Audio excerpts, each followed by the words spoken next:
Okay, this is how far I got so far.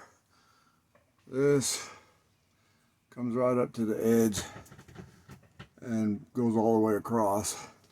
So it completely block off that cavity, and the front should be blocked off. And then what little gaps I get around that, I got this air conditioner seal that I can go around the edges. So next step is a couple more pieces of tape. Right here, they cut this off for the cord to go through.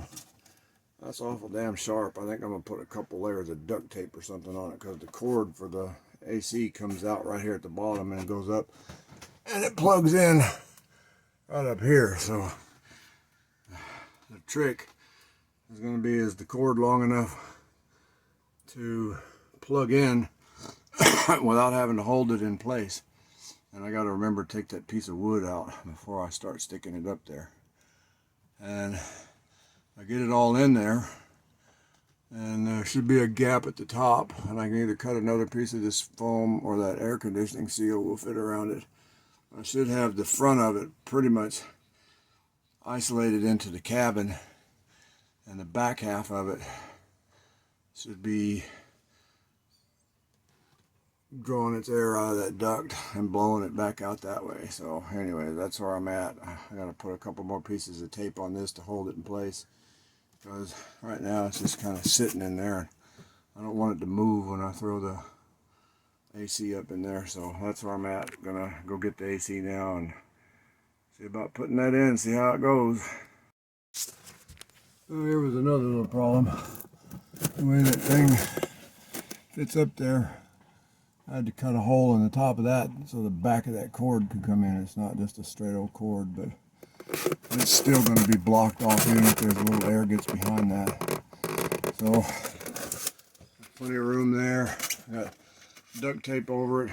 It already looked like the insulation was gouged when I took it out, so it's not cut through. So I'm going to leave it like that, but that'll cover up the sharp edges with something a little softer. So now I'm ready to put the AC back in. I'll see what happens. Okay, it's back in here. There's foam all the way around. So this front half is completely separate from the back half. There's a little spot there. I'll find some more stuff. I got some in another room, I think. I can stuff a little piece in there. This thing, the thing I built in there slid back some, about 2 inches, but there's no way to move the AC over.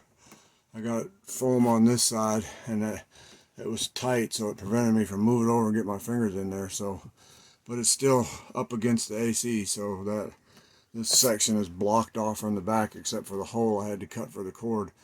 I don't think that's going to make much of a difference. Just keeping the back half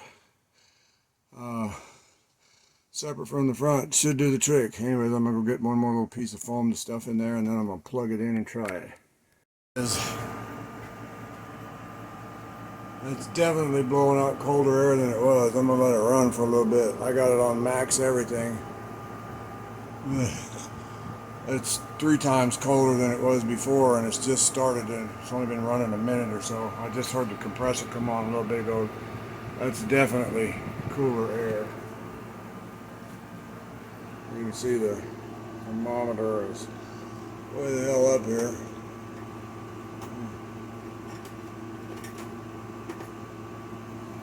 See how much that cools down. But it's already cooler in here than I think I might have fixed it. Yay. There was one other thing. That vent outside is a dryer vent, and the little basket on the bottom comes off so you can clean lint and stuff out of it, but there's also a flapper in there that closes it. The dryer's not blowing out.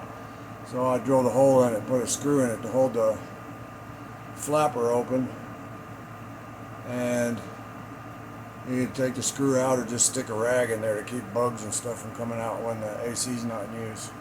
Probably use the rag because it's easy to pull that basket out. It just pulls out and slides back in a slot and clicks in place. Oh yeah, this is much better.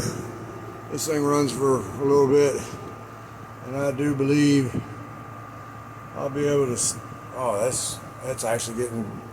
This is cold air coming out here now. We'll see what the thermometer comes up to. Anyways, I'm gonna call this a done project. It was a pain in the butt, and they could have fixed all this at the factory if they. Well, they say RV's just a starter kit, and I'm just getting started. Have a good weekend. Happy Father's Day to everybody. Bye.